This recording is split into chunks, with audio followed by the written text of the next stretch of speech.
All right, we'll go ahead and get started with Coach Miller. Bruce, I see your hands up first, so you're up. Yeah, I told Justin I try and beat him out here. Sean, I wonder now that you've had Kerr for a couple games, how if you got a feel for the rotation. Yeah, I mean, going forward, if that might change the way you use him, if if you think it could get to, say, for example, maybe the way you had Jamal before in that three guards rotating those two spots, or how might it go from here on out? yeah, I mean, I don't think Kirk could have done a better job than he did on our last trip. Very difficult circumstances, which I've, talked a lot about. But he came in the game and he impacted both of our games in a positive manner. I thought more so against Colorado than even Utah. But, his ability to set screens, for a guard, he was involved in some of our best offensive possessions in the second half. And, you usually don't think about a guard setting a screen, but, several of his screens just led to easy baskets just because he takes a lot of pride in what he does. He's a very smart player and he's a very physical player. He competes. So obviously took two charges. I mean, our team this year, we are a subpar defensive group, trying to get better. We've had it at times, but for the most part, our defense isn't good enough. We've only taken 12 charges this year, which I think would be about as low as any team that we've had. And Kerr's taken 2 of the 12. I mean, he took an amazing charge against McKinley right on a breakaway layup that if we would have won the game against Colorado, I think that would have been one of the signature plays of the game that could have propelled us to a victory. And even at Utah, he drew a charge right in front of their bench, which was really a hard play. But we don't really have guys that do that. And he gives us that ingredient. He's charismatic. He's emotional, I think, in a very good way. He's a very good teammate. He competes on both ends, defense and offense. And I think his shooting will eventually come to the forefront, although that's probably the most difficult thing, just to really feel comfortable getting good looks and shooting the ball. But he made one against Colorado, and, he's one of our team's best shooters. So he's going to continue to be in the role that he had, and I think, incrementally add to that role, where maybe it's an extra 4 minutes, so you go from about 18 to 22. Maybe it's even more based on how he's performing and how the game is. But he's really doing a good job under some difficult circumstances. And, I think we're really thrilled as a team to have him available. Now that you do, where would you like James, for example? I mean, James had been averaging almost 36. I think you played him a little bit less this weekend. Would you like him get more in the lower 30s, or because of who he is, I mean, do you just kind of ride it out with him, especially if the game's close? Well, James is our heart and soul, and, he does a lot for our team. He just really utilizes a ton of energy on offense, because he pushes the ball so hard throughout the game, and he uses a lot of ball screens, some of which lead to, field goals by him, but a lot of which leads to, fouls or shots for his teammates. And he's in the middle of a lot of things we do offensively. And, usually the first thing that goes, especially as you get later in the year, and you log those heavy minutes, is defense. And we're looking for ways to maybe get him a break. Again, I don't know if he averages 36 minutes, if the answer is to change and go to 30, that may be too much of a change both for him and our team. But, the difference between 36 minutes and 32 is significant. It really is, especially if we position his rest in a smart way, after immediate timeout or maybe before immediate timeout. And no doubt Kirk could be the person that allows him to get a little bit more rest. And I think that, what you can get is maybe some better overall defense, maybe just him being a little bit fresher down the stretch. And all those things are very good for both James and our team. Nice. Justin Spears, you're up. Coach, after the Colorado game, you said Kirk Kriisa kind of reminds you of TJ McConnell. In what way do you see that comparison? He really makes a lot of different plays to help his team win. You know, diving on the floor for a loose ball. You know, you don't have to yell out from the bench, dive. You know, he does it. He dives. You know, he doesn't need to be reminded. It's just who he is as a player. I mentioned his screens, and you guys have video just like I do. And I think when you look at the second half of the Colorado game, just go to some of those plays that I'm mentioning and just watch the number of times. There'll be 4 screens that he sets that led to just uncontested shots. And I think all 4 of them, you know, for us, fortunately went in. But, you know, so he sets screens, he dives on the floor. I think that as he gets a little bit older and more experienced, he'll continue to be a better defensive player on and off the ball. But, you know, offensively, you know, he makes his teammates better. He's a willing passer. He's got great vision. And I would say that, you know, one difference between Kerr and TJ is, you know, Kerr's an overall better shooter than TJ. TJ's probably overall better defensive player. You know, TJ has amazing instincts, but they're cut from the same mold. And you have to remember when TJ came here, you know, it would be his 3rd year of college. And then when you guys watched him play, it would have been his 4th year that he would have been away from high school, and then his 5th year. So, you know, in Kerr's case, you know, he's right at the beginning of his 1st year. And, you know, for him, this is only his 2nd game. And also, can you tell us the status of Daniel Bacho? Is he back with the team? Is he practicing again? He is. Daniel, he rejoined us yesterday, and it was good to see him. He practiced with us. You know, he's somewhat limited just because he's missed so much time, but he's healthy and able to practice and be with us. Thank you. Alec White, go ahead.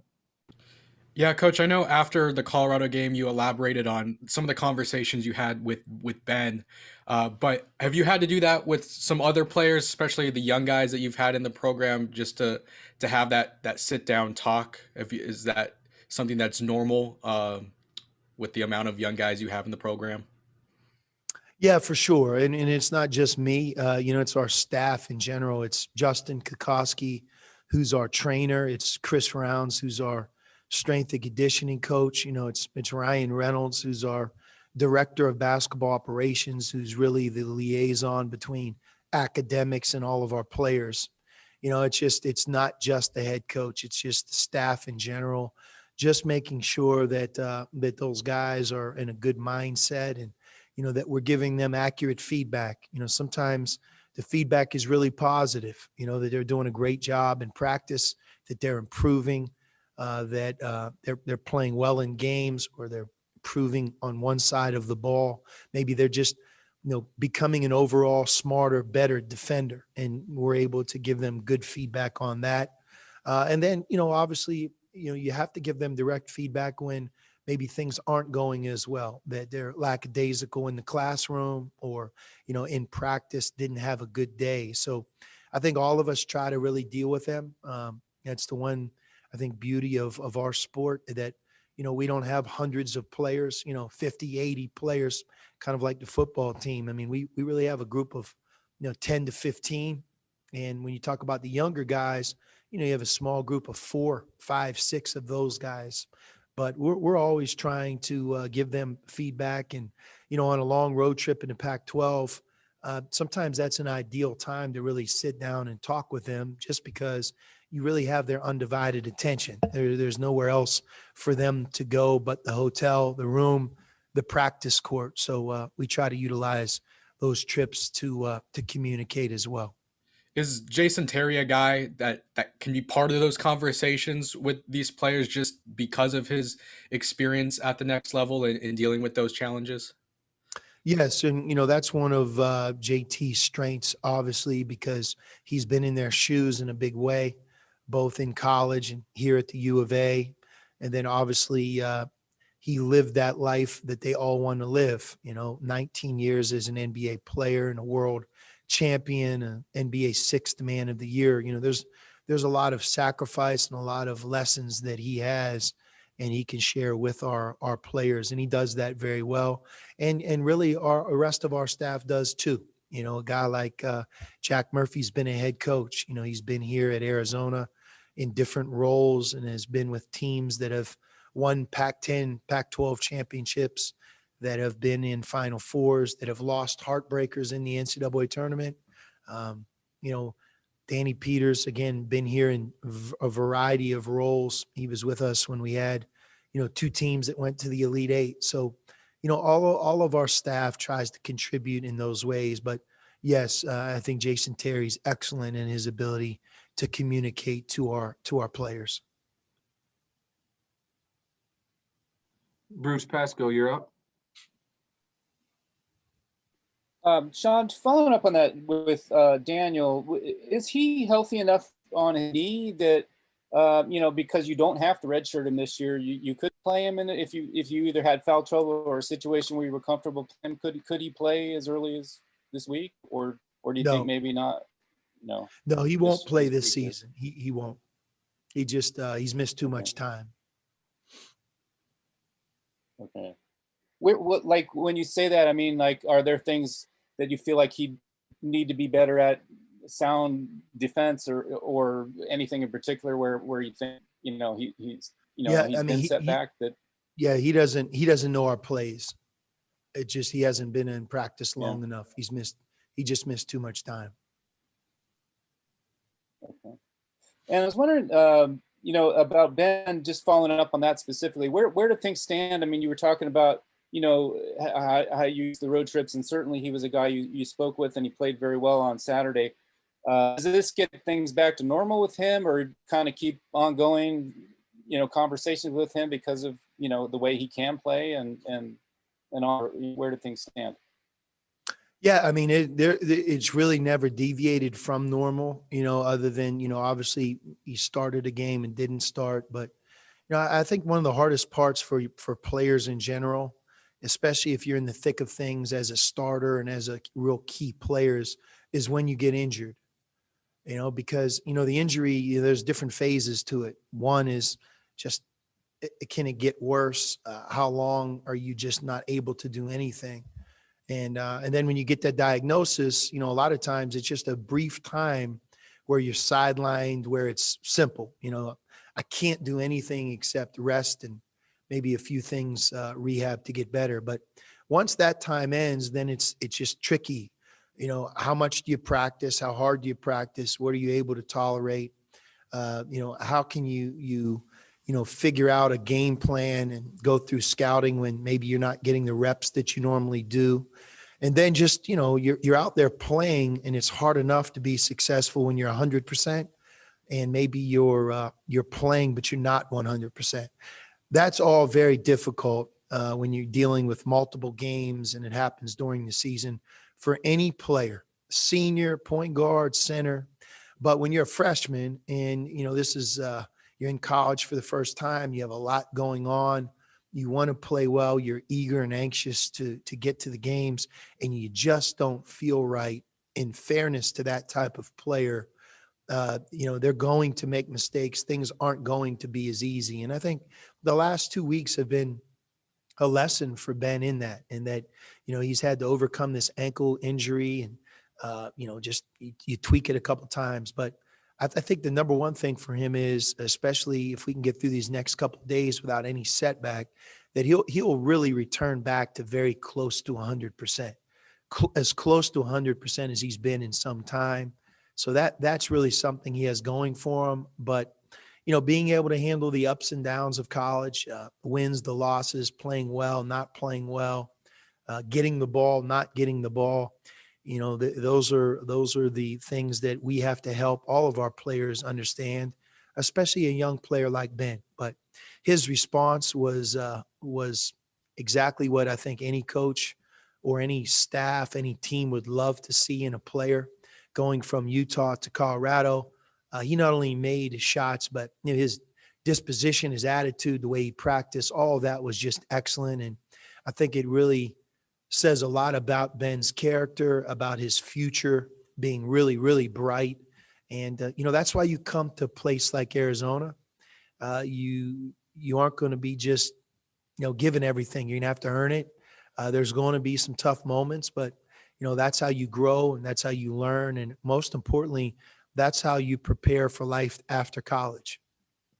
So, but, we're really happy about Ben, about how he responded. And my hope is that leads right into another good week for him against Oregon State in Oregon. Steve we Rivera, you're up. haven't had a lot of freshmen, and we've had quite a few good ones that have scored, 20 or more points in Pac-12 games. It's not an easy thing to do. I think Ben's done it, but a number of times at this point, so he's having an outstanding freshman year. Sometimes you have to remind him because he wasn't here watching all of these other freshmen. He only knows his one and only experience. But if you look at his field goal percentage, his 3-point field goal percentage, his free throw percentage, his minutes played. He's, from an offensive perspective, he's one of the best freshmen we've had. Really. So I hope he can just keep building and have a great, month ahead because he's put a lot of good work in. Steve Rivera, go ahead. Unmute yourself, Steve. Are we good? We're good now. Can we hear me? Yes. Yeah. That was strange. I had it mute. Hey, Coach, now that you're on the back end of the Pac-12 season, does your message change, or what is your message now that you're like a month away from being over? It doesn't change a lot, Steve. I think that when you're in the Pac-12 season, you look at the week ahead, and as you know, as much as we look at playing 2 games, and you guys have to cover the fact that we play both Oregon schools, our initial focus has always really been on being ready and being the best team we can be for that first game. There's a very quick turnaround between games 1 and 2.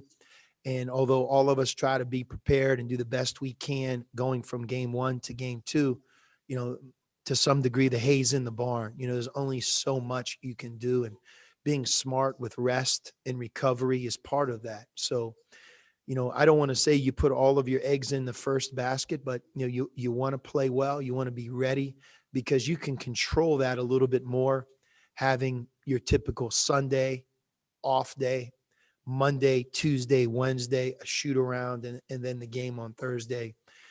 So, our pictures kind of always tried to stay on that. This year, even more so, because, we're not really pointing towards anything beyond the regular season. So it's all we have. And to be the best team that we can be and have the most success, we judge ourselves by the Pac-12 and the regular season. So I think that's the focus. And, we did a lot of good things in the Colorado game. They're an explosive offensive group, and they're a very good team, especially at home. And, we played hard. We played with a lot of effort. We dug ourselves out of one heck of a hole, being down 19-2. I think there's a lot of teams that would have folded or just looked at it as this isn't our day. We didn't do that, which is commendable for our team. And we put ourselves in a position to win that game. There's 2, 3, or 4 different plays that if they bounce our way, you never know. We could have won in a very, very hard fought, tough game. But credit Colorado, they did that. But, we're trying to build on some of those things that we did on Saturday and talk about and lead into maybe our game against Oregon State. You played Oregon State very well the first time, very, very well, probably one of your better games of the year. How do you look at that game? And then you didn't catch Oregon at all in the first trip. So is it a quick turnaround for them to get, because you hadn't played them yet? Yeah. Oregon State, we did play well. We caught them at a very vulnerable time. I think that's easily understood by everybody. And we recognize Oregon State's played some very good basketball since that game. And we're watching them closely. They're going inside a little bit more.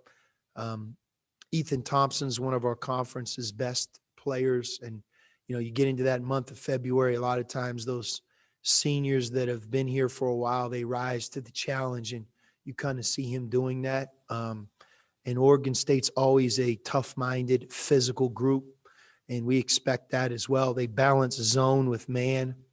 We've played against a lot of man-to-man recently, and we have to be ready to go against their zone. Oregon, I think they just speak for themselves. They're a tough team, one of our conference's best, and they've dealt with a lot of injuries and setbacks with COVID, and I know they're trying to put it together, but I have no doubt they'll put it together. I hope it starts after our game, not during. Justin Spears. Coach, during that Utah game, why do you think Ben had bad body language, and why do you think his attitude wasn't there? I think it's a culmination of a lot of things, Justin, some of which I just referenced. It's so frustrating to not be 100%. It's just, you want to run, you want to jump, you want to be pain-free. You want to feel good like you have for almost most of, if not all of the year in Ben's case, because you're starting and you've played really well. I think, I can't practice today. Then you do practice. You practice in a limited capacity. Then you get into the game and you don't feel like yourself. I think that's part of it. I think the second part is you have to realize, too, that Ben's played some excellent basketball. And when you get into conference play, coaches and staffs and players on the other team, they know that. They know that he's no longer an unmarked freshman, but he's one of our team's key players. So, the scouting report and just the defense try to take away certain things that we do for him and that he's very good at. And now it's kind of like game within the game. You have to cut harder. You have to be on it. You have to be ready. And and I think some of it is too, we just as a team, as a staff, just have to recognize his value and get him the ball in scoring position, sometimes even better than we have. I thought we did a better job against Colorado doing that than maybe we did against Utah. You throw all that in, and then you look at a young person, 18 years old, when things aren't going well. Trust me, there aren't a lot of games that Ben's played before he came to college where he hasn't scored. So when you go through that for the first time, you don't really have a roadmap of, this is how I'm supposed to handle that. It's up to us as a program to help him through that. And I think we did. And I think he's learned from it. I think he's better because he went through it. And he'll know that more when he gets older than maybe even right now. But all we can do is judge our guys on like today. And he had a good practice yesterday. He played a very good game against Colorado. And I think he, especially with his health, I think he could really string together a couple good weeks down the stretch. You always hear sometimes people refer to freshmen in the month of February, if they've been a starter or they've been a key player, that they're no longer freshmen, even though they're still in their first year. And usually it's right around now that you start to say those things, because there's enough game experience, there's enough highs and lows, there's enough practices that they've seen just about everything at this point. So because of that, this isn't the first time. For example, Ben's played against Oregon State. He's been through that. He's played Pac-12 road trips. He's played Pac-12 homestands. So we're calling on his experience, and he's going to call on his own experience to perhaps be smarter, more ready as a basketball player this week than maybe he could have been a month ago. Thank you. Bruce Pasco, and then we'll end it with Rich Herrera. So Bruce, you're up first. Sean, you talk about, kind of big picture, one best you can be. I'm wondering with 6, maybe 7, kind of any specific things you'd like to see. You mentioned, for example, James maybe getting all conference or big trip to LA next week. What kind of things do you really, think are left for this team to accomplish? Yeah, in some ways, Bruce, we just have to finish the best we can. I think you guys know, because you've covered a lot of Arizona teams. You've covered our team in a unique year from start to finish. I don't have to explain that we have a lot of new faces or a lot of younger players, or that, hey, I wish we had Jamal Baker. We've dealt with really all of our circumstances as well as we can.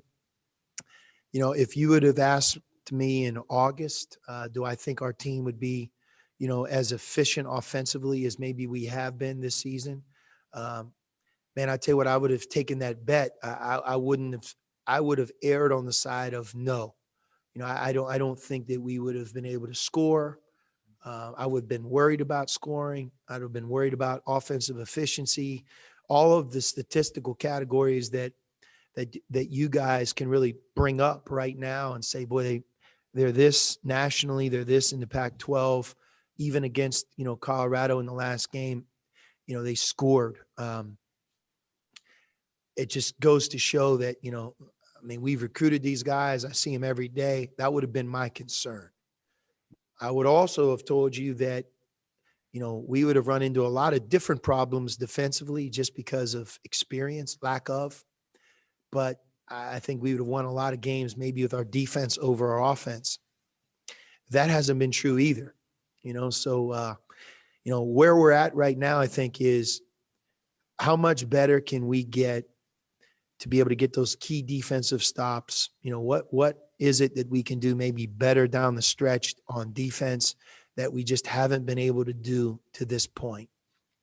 Coupled with, can we keep our offense where it is and, you know, just continue to be very, very efficient?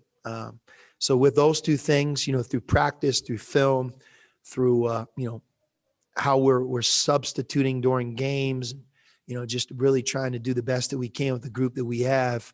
How many more wins can we get? I think that's cut and dry. I mean, you can't duck from what's your record. I mean, that's the one thing about sports. You know, you win, you lose. And, you know, down the stretch here, I'm hoping that we have a few more wins in us and that we can grow and build on that. So that's really what we're talking about. You know, some of those postseason awards are all conference. I do think that we have a number of players, whether it be on the all freshman team, an all defensive performer like Christian Coloco, an all conference performer like James. You know, those things will take care of themselves if we perform well down the stretch. And one other thing about Oregon, you mentioned, you know, you were talking about, obviously you had a disadvantage of the whole week. Oregon State play at Colorado last night. You mentioned that you had an advantage against them last time, and here they have to kind of affect. Apparently, they're already here. They came straight here. You know, what do you think? Could that make a difference? You know, or you know, or again, maybe this year, is it just kind of the way things go? I mean, Wayne Tinkle, there's no doubt he's a smart man. I mean, Corvallis, Oregon, February 9th, Tucson, Arizona, February 9th.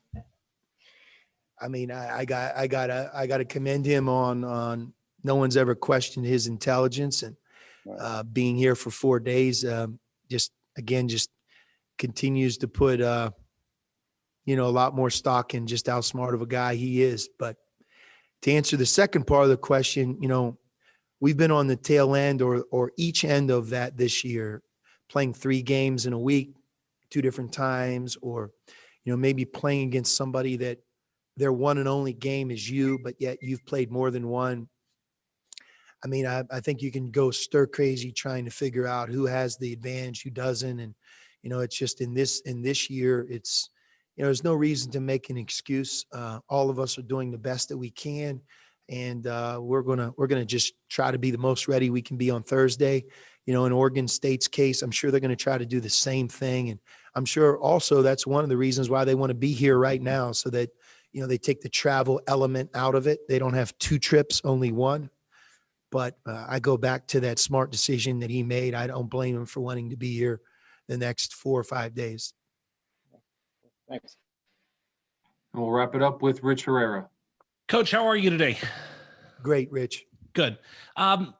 Question, you talked about Kirk Carissa taking the charge in the game. I wanted to talk about the reaction of your team. I'm not sure if you saw it. I think their back might have been to you, but they all ran over there, guys with smiles on their face, really fired up for him taking a big charge like that. What's it mean when you see the team react to something that you've been asking them to do all season long? Yeah, no, that was we showed our team those moments.